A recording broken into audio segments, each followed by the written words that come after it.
The conference room at Blackwood Industries headquarters was packed with board members, senior management, and shareholders for what Uncle Gerald had called an emergency meeting to save the company. I sat in the back corner, laptop open, responding to emails while the drama unfolded around me. "Thank you all for coming on such short notice." Uncle Gerald stood at the head of the table, his silver hair and expensive suit projecting authority he'd spent 30 years cultivating. "We're here to discuss the future direction of Blackwood Industries and to vote on critical measures that will ensure the company's survival." I glanced up briefly, then returned to my screen. My cousin's wedding invitation needed a response, and I was trying to figure out dates. "As most of you know," Uncle Gerald continued, "Blackwood Industries has been family-owned for 60 years. My father, David Blackwood, built this company from nothing. When he passed away 8 years ago, he distributed shares among family members. Today I hold 31% of the company. My sister Patricia holds 18%. My brother Martin holds 22%. Combined with shares held by cousins and extended family, we represent the true legacy of this company." The room murmured agreement. Uncle Gerald had always been good at rallying people. "However," he said, his voice darkening, "we face an existential crisis. The manufacturing sector is changing. Our traditional products are becoming obsolete. We need to pivot, quickly and decisively, into new markets.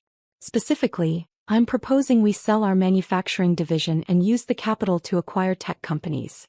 This will require taking on substantial debt, but the growth potential is enormous." My phone buzzed. A text from my investment advisor. "The Blackwood vote is today, right? Do you need me there?" I typed back, watching it unfold. "Might not even need to participate. The motion before us today," Uncle Gerald announced, "is to authorize management, specifically me as acting CEO, to execute the following: sell the manufacturing division for $340 million, acquire a 60% stake in Tech Venture Solutions for $280 million, and take on $150 million in bridge financing to fund operations during the transition." Patricia, my aunt, raised her hand. "Gerald, this seems risky. The manufacturing division is profitable. Why sell it?" "Because profitable doesn't mean sustainable," Uncle Gerald said smoothly. "Manufacturing margins are shrinking. Labor costs are rising. Foreign competition is intensifying. We need to evolve or die, Patricia. This is evolution." "What about the employees?" asked Martin, my other uncle. "The manufacturing division has 347 people. What happens to them?" "Tech Venture Solutions will absorb about 40 in various roles," Uncle Gerald said. "The rest will unfortunately need to be let go. It's not ideal, but it's necessary for the company's survival." I stopped typing and actually paid attention now. "You're firing 300 people," I said quietly from my corner. Uncle Gerald turned, seeming to notice me for the first time. "Ah, Ryan. Glad you could join us. I know these board meetings aren't usually your thing." "I'm here," I said simply. "Ryan owns a small percentage of shares," Uncle Gerald explained to the room, his tone just condescending enough to be noticeable. "A token amount his grandfather left him. He's technically a shareholder, so he's entitled to attend." "How much do I own?" I asked. "I believe it's 3%, Uncle Gerald said dismissively. "Maybe 4%. Enough to make you feel included, but not enough to matter in real decisions." "And the motion passes with majority vote?" I confirmed. "Correct," Uncle Gerald said. "We need 51% to approve. I have 31%, Patricia has 18%, Martin has 22%. That's 71% right there. Your small vote won't matter, Ryan. The real shareholders will decide this." "The real shareholders," I repeated. "Family members who've been involved in the business for decades," Uncle Gerald clarified. "People who understand how companies actually work. No offense, Ryan, but you're 33 years old and you spend most of your time traveling and working on your laptop. You don't exactly have the experience to weigh in on corporate strategy." I nodded and returned to my laptop, pulling up a specific file. "Let's proceed with the vote," Uncle Gerald said. "All in favor of authorizing management to execute the proposed restructuring, selling manufacturing, acquiring Tech Venture Solutions, and securing bridge financing, say aye." "Aye," Patricia said, though she sounded uncertain. "Aye," Martin said more firmly. Several cousins and extended family members added their support. Uncle Gerald was beaming. Motion carries with 74% approval, he announced. Ryan, I assume you're abstaining given your lack of involvement in the company. Actually, I said, still looking at my laptop screen, I'm voting no. Noted, Uncle Gerald said with a patronizing smile. Your 3% opposition is recorded. The motion still passes overwhelmingly. About that, I said, finally closing my laptop and giving the room my full attention. I don't own 3% of Blackwood Industries. 4% then, Uncle Gerald waved dismissively. Either way, it's inconsequential. I own 91%, I said clearly. The room went silent. That's absurd, Uncle Gerald said. Ryan, I know you're not involved in the business, but that's not how share distribution works. The shares were divided among family members when your grandfather died. There is no way you own 91%. Grandpa David distributed 9% among family members, I said calmly. That 9% is what you, Patricia, Martin, and the cousins have been voting with. The other 91% went into a trust, the Blackwood Family Trust, with me as the sole trustee and beneficiary. That's impossible, Patricia said. We would have known. The lawyers would have told us. The lawyers did tell you, I said. It's in the estate documents. Page 47, Section 12B. The Blackwood Family Trust was established with 91% of company shares, to be managed by Ryan Blackwood upon his 25th birthday, with full voting rights and control. I pulled up the document on my laptop and turned it toward the room. Several people leaned in to read. I don't understand, Martin said slowly. Why would Dad do that? Because he knew Uncle Gerald would do exactly this, I said simply. Grandpa spent 60 years building a manufacturing company that employed hundreds of people. He knew Gerald would want to pivot into sexier industries the moment he got control. So he made sure Gerald would never have control. This is a coup, Uncle Gerald's face had gone red. You're staging a hostile takeover of the family company. It's not a takeover, I corrected. It's been my company for 8 years. Since I turned 25. You've just been operating under the assumption that the 9% you collectively hold was the majority. It never was. The CFO, Marcus Chin, a man who'd worked for Blackwood Industries for 20 years, stood up slowly. Mr. Ryan is correct. The share registry shows the Blackwood Family Trust is holding 91% of company stock. I've been sending quarterly reports to the trust for 8 years. I get those reports, I confirmed. I read every one. That's how I knew Uncle Gerald was planning this restructuring. You've been telegraphing it for 6 months, Uncle Gerald. The consultants you hired, the TechVenture Solutions acquisition rumors, the manufacturing division, efficiency reviews that were really just layoff preparations. If you knew, why didn't you say something? Patricia asked. Because I wanted to see if Uncle Gerald would actually try it, I said. I wanted to see if he'd really try to dismantle everything Grandpa built, fire 300 employees, and bet the company on a leveraged acquisition in an industry he doesn't understand. TechVenture Solutions is a growth opportunity, Uncle Gerald protested, but his voice had lost its confidence. TechVenture Solutions is a bubble company with unsustainable burn rates and no path to profitability, I said. I had my analysts review their financials. They're losing $40 million a year with declining user growth. You want to pay $280 million for 60% of a company that will be bankrupt in 18 months. Your analysts, Uncle Gerald said with contempt. What analysts? Ryan, you travel around working on your laptop. You don't have analysts. I own Meridian Strategic Advisors, I said. We provide corporate strategy consulting to mid-size companies. We have 47 employees across 3 offices. I founded it 6 years ago and we generate about $18 million in annual revenue. When I'm traveling and working on my laptop, I'm visiting clients and managing projects. The room was completely silent now. But you never said anything, Martin stammered. At family dinners, at holidays. You just sat quietly while we talked about business. I listened, I said.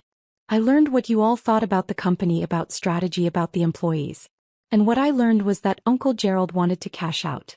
He wanted to convert 60 years of manufacturing legacy into a quick tech acquisition that would make him look visionary. He didn't care about the 347 people who depend on this company for their livelihoods. That's not fair, Uncle Gerald said. I care about the company. I'm trying to ensure its survival. By firing 300 people and betting everything on a company you haven't properly vetted? I asked. Uncle Gerald, did you read Tech Venture's actual financial statements? Or just their pitch deck? He didn't answer. I read their financials, I said. Every line item, every footnote, every risk disclosure. Their revenue is declining. Their customer acquisition costs are skyrocketing. Their largest clients are reducing their contracts. They have 18 months of runway at current burn rates, and no realistic path to break even. You want to pay $280 million for that? The consultant said. Uncle Gerald started. The consultants get paid whether the acquisition succeeds or fails, I interrupted. They have no skin in the game. I do. I own 91% of this company. If you destroy it with a bad acquisition, I lose everything. So yes, I pay attention. Marcus Chin was reviewing documents on his tablet. Mr. Ryan, as the controlling shareholder and trustee of the Blackwood Family Trust, you have the authority to veto any major corporate actions, including this proposed restructuring. I know, I said. So you veto it? Marcus asked. I veto the acquisition and the financing, I said. But not the manufacturing sale. That can proceed if Uncle Gerald can find a buyer who will maintain employment levels and keep operations local. That's impossible, Uncle Gerald protested. No buyer will pay $340 million and commit to keeping all the employees. Then we don't sell, I said simply. We keep manufacturing, we keep the 347 employees, and we continue operating the business Grandpa built. The margins are shrinking. Uncle Gerald said desperately. We're facing foreign competition, rising costs, margin compression. We're facing a 12% profit margin on $280 million in annual revenue, I corrected. That's $33.6 million in annual profit. For a manufacturing company, that's excellent. You're not trying to save the company, Uncle Gerald. You're trying to get rich quickly. How dare you? The numbers don't lie, I said. Manufacturing is stable and profitable. Tech Venture is a disaster waiting to happen. If you want to diversify, we can do it slowly and carefully. But we're not betting the company on a leveraged acquisition that will probably fail. Patricia looked stricken. Ryan, I voted for Gerald's plan. I didn't know. I'm so sorry. You voted for it because you trusted him, I said. That's natural.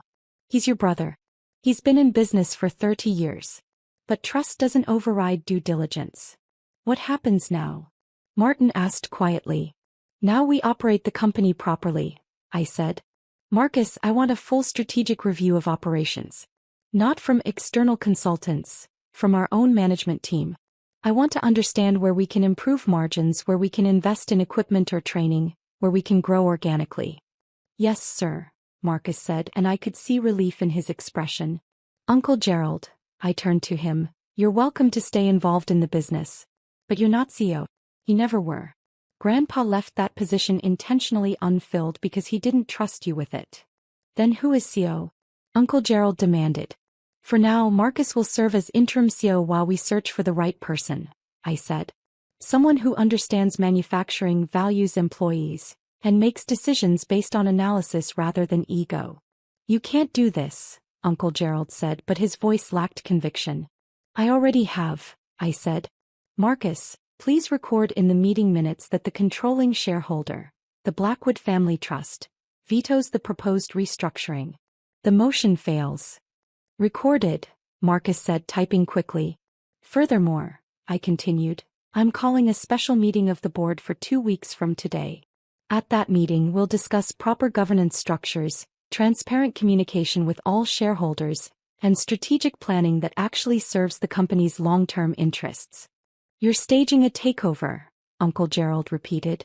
It's not a takeover when you already own the company, I said. It's called exercising ownership rights. Something I should have done years ago, but I wanted to give you the benefit of the doubt. I thought maybe you'd grown, matured, learned to value the company for what it is. Instead, you tried to dismantle it. I was trying to save it. Uncle Gerald shouted. By destroying it first? I asked. Uncle Gerald, manufacturing margins might be shrinking, but they're still profitable.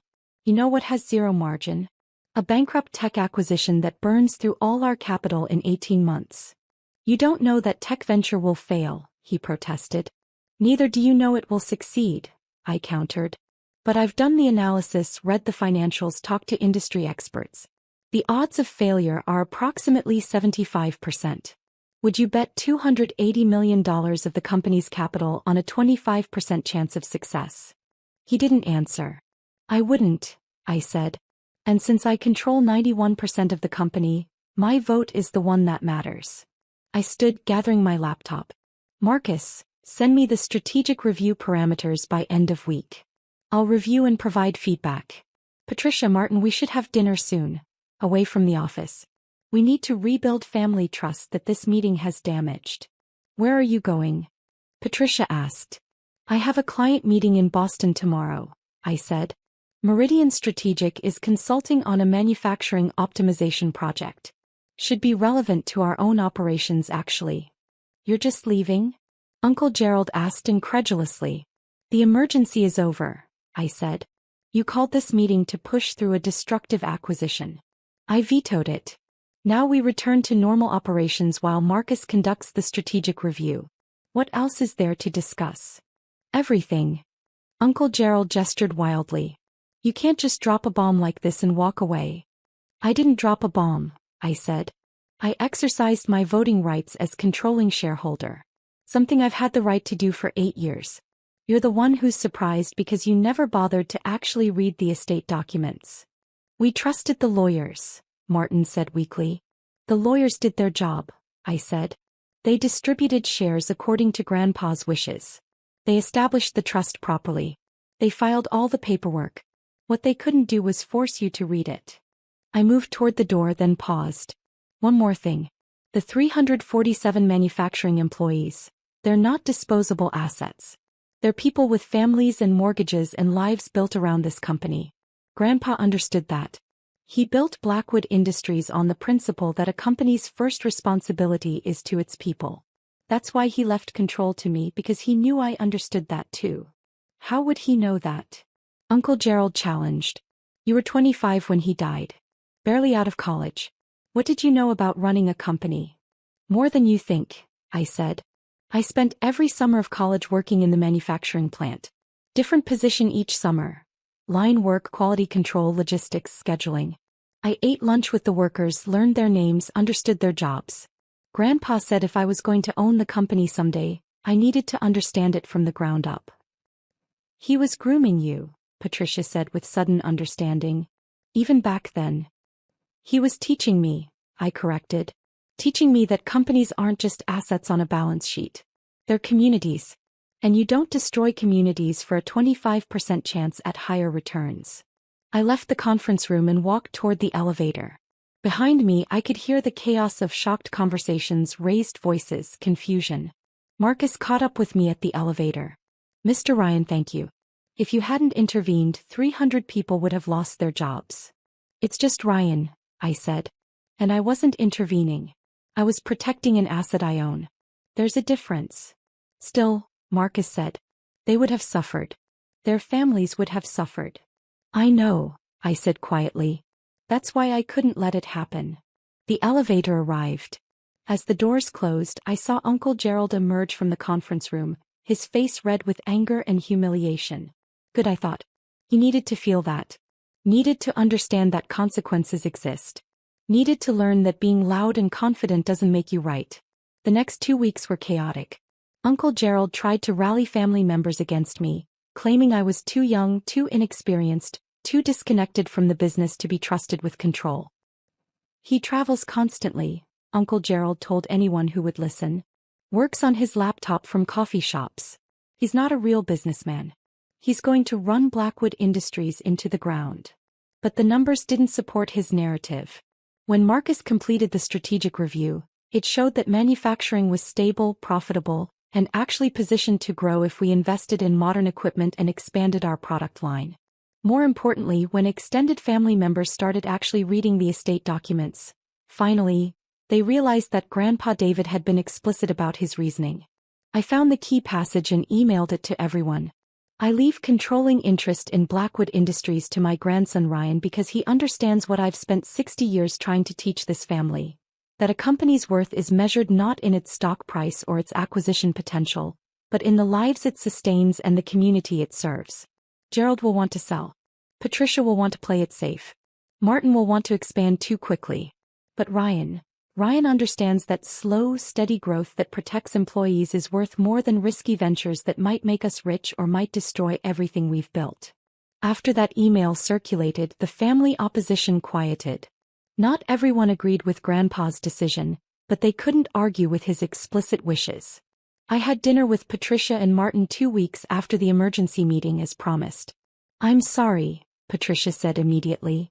"Ryan, I should have questioned Gerald more closely. Should have asked for the actual financial analysis instead of trusting his presentation." "You trusted your brother," I said. "That's not wrong. But trust should be accompanied by verification, especially when 300 jobs are at stake." "Why didn't you tell us?" Martin asked. "About the trust, about your ownership. We could have been working together all these years." "Could we?" I asked. "Martin, at last year's Christmas dinner, you mocked my laptop lifestyle and said I needed to get a real job. Patricia, you told your friends I was the struggling consultant in the family. Uncle Gerald has called me inexperienced, disconnected, and naive at various family gatherings for 8 years. Would you really have worked with me?" They were silent. "I kept quiet because I wanted to see who you all really were," I said. "What you really valued. Whether you cared about the company or just the money it could generate. Grandpa gave me time. He said the trust wouldn't fully vest until I was 30, so I had 5 years to watch and learn before I needed to act." "And what did you learn?" Patricia asked. "That Uncle Gerald is greedy, you're risk-averse, and Martin is impulsive," I said bluntly. "But also that you all care about the family, even if you don't always understand what's best for it. That's why I'm not cutting you out. You'll remain shareholders. You'll receive dividends. You'll be consulted on major decisions. But the final authority rests with the trust. With me, because that's how Grandpa designed it." "And Meridian Strategic Advisors?" Martin asked. "That's really your company?" "Really mine," I confirmed. "Founded it 6 years ago with $100,000 I saved from working in the plant during college. Grew it to 47 employees and $18 million in revenue. We specialize in helping mid-size manufacturers optimize operations." Seemed relevant to my eventual role at Blackwood. "You've been preparing for this your entire adult life," Patricia said with something like awe. "Grandpa told me at 20 that I'd eventually control the company," I said. "He gave me a roadmap. Work in the plant to understand operations, start my own business to understand entrepreneurship, build expertise in manufacturing optimization to understand the industry." I followed the roadmap. "What about Uncle Gerald?" Martin asked. "What happens to him?" "That's up to him," I said. "He can stay involved in a reduced capacity, consulting on business development or strategy. But he's not making unilateral decisions anymore. Not after trying to push through a $280 million acquisition he hadn't properly vetted." "He's humiliated," Patricia said. "The whole family knows he tried to override you and failed." "He humiliated himself," I corrected. "I just declined to be complicit in a bad decision." Marcus's strategic review was completed 4 weeks after the emergency meeting. His recommendations were practical and achievable. Invest $12 million in modern manufacturing equipment to improve efficiency by 18%. Expand the product line into adjacent markets with existing machinery. Increase quality control standards to reduce defects by 40%. Implement employee training programs to improve skills and reduce turnover. Establish a modest R&D budget to develop proprietary processes. Total investment, $18 million. Expected return, $8 million in additional annual profit within 3 years. No debt required. No employees fired. No risky acquisitions. I approved all recommendations. Uncle Gerald attended the board meeting where we discussed the strategic review, but he sat in the back and said nothing. His earlier confidence had evaporated, replaced by barely concealed resentment. After the meeting he approached me in the parking lot. "You made me look like a fool," he said. You made yourself look like a fool, I corrected. I just prevented you from destroying the company in the process. Tech Venture Solutions is going to be huge, Uncle Gerald insisted. In 5 years, you'll regret not acquiring them. In 5 years they'll probably be bankrupt, I said. But if I'm wrong, I'll acknowledge it. Will you acknowledge if I'm right? He didn't answer. Uncle Gerald, I don't enjoy this conflict, I said. I'd rather work together. But that requires you accepting reality, that I control this company, that my decisions are final, and that I'm not going to rubber stamp risky acquisitions just because you're enthusiastic about them. You're 33 years old, Uncle Gerald said. What do you know about running a company? More than you'd expect, I said. I've been CEO of Meridian Strategic for 6 years. I've consulted on manufacturing operations for dozens of companies. I've read everything I can about the industry. And most importantly, I actually care about Blackwood's employees, not just its potential acquisition value. Caring doesn't make money, Uncle Gerald said. It makes sustainable money, I corrected. The kind that lasts. The kind Grandpa built over 60 years. You wanted to convert that into a quick score and hope it worked out. That's not strategy, that's gambling. Uncle Gerald walked to his car without responding. 6 months later, Tech Venture Solutions announced it was shutting down operations after burning through its remaining capital. The company that Uncle Gerald wanted to pay $280 million for became worthless. I forwarded the news article to him without comment. He replied 3 hours later. You were right. I was wrong. I'm sorry. It wasn't much, but it was something. Meanwhile, Blackwood Industries was thriving. The new equipment had been installed and was already improving efficiency. The expanded product line was generating $2 million in new revenue. Employee morale had improved dramatically once word spread that the layoff threat was gone. Marcus approached me after the quarterly board meeting. Ryan, the board wants to formally offer you the CEO position. You've been making the decisions anyway. Might as well make it official. I'm already CEO of Meridian Strategic, I said. I don't need another title. Then let me be CEO and you be chairman, Marcus suggested. But either way, we need you more involved. More visible. The employees want to know who saved their jobs. The employees don't need to know, I said. They just need to know their jobs are secure and the company is stable. That's not how leadership works, Marcus said gently. People need to see who's steering the ship. You can't hide in the background forever. I'm not hiding, I said. I'm just not seeking attention. There's a difference between seeking attention and accepting responsibility, Marcus said. You own 91% of this company. You make the final decisions. You determine the strategy. That's leadership, Ryan. Own it. I thought about that. About Grandpa David, who'd been a visible, active presence in the company until the day he died. About how the employees had respected him because he knew their names, understood their work, made decisions that protected them. Okay, I said finally. I'll be chairman. You're CEO with full operational authority. But we meet weekly to align on strategy, and major decisions still come to me for final approval. Deal, Marcus said, extending his hand. We shook on it. The announcement went out the following week. Ryan Blackwood, age 33, was named chairman of the board of Blackwood Industries. Marcus Chin was promoted from CFO to CEO. The press release included a quote from me. Blackwood Industries has been family-owned for 60 years because we value stability over flash, employees over equity, and sustainable growth over risky ventures. That tradition continues. Uncle Gerald saw the press release and called me. Chairman at 33, he said. Must feel good. It feels like responsibility, I said. Which is less fun than you'd think. I've been thinking about what you said, Uncle Gerald continued. About caring about employees, about sustainable growth. I thought you were just being naive. Turns out you were right and I was wrong. We were both right, I said. You were right that the company needs to evolve. I was right about how to evolve responsibly. Maybe we can combine those insights going forward. You'd still work with me? Uncle Gerald sounded surprised.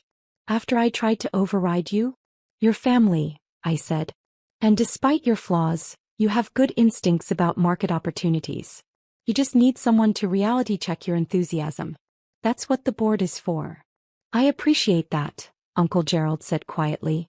And Ryan, your grandfather chose well. You're exactly the kind of leader this company needs.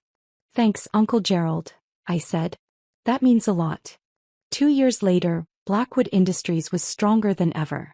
Revenue had grown to $312 million. Profit margins had increased to 15%. Employee retention was at 94%, one of the highest in the industry. Uncle Gerald had found his niche in business development, where his enthusiasm and connections were valuable but his decisions were checked by analysis and oversight. Patricia had taken an active role in human resources, where her cautious nature and desire to protect people served the company well. Martin had become head of R&D, where his impulsiveness translated into creative problem-solving. And I split my time between Meridian Strategic and Blackwood Industries, using lessons from one to inform the other. At the annual family dinner, Uncle Gerald raised his glass. To Ryan, who had the wisdom to see what the rest of us missed.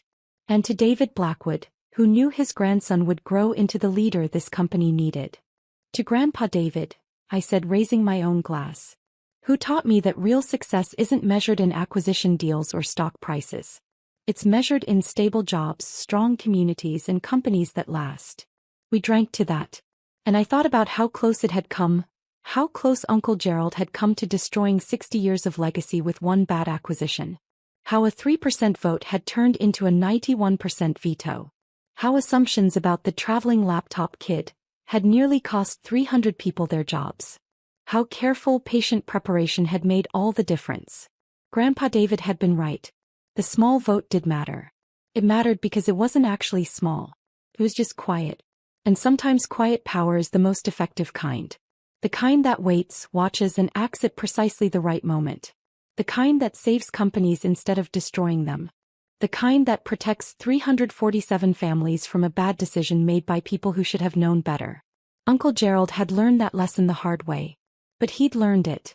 And that was worth something.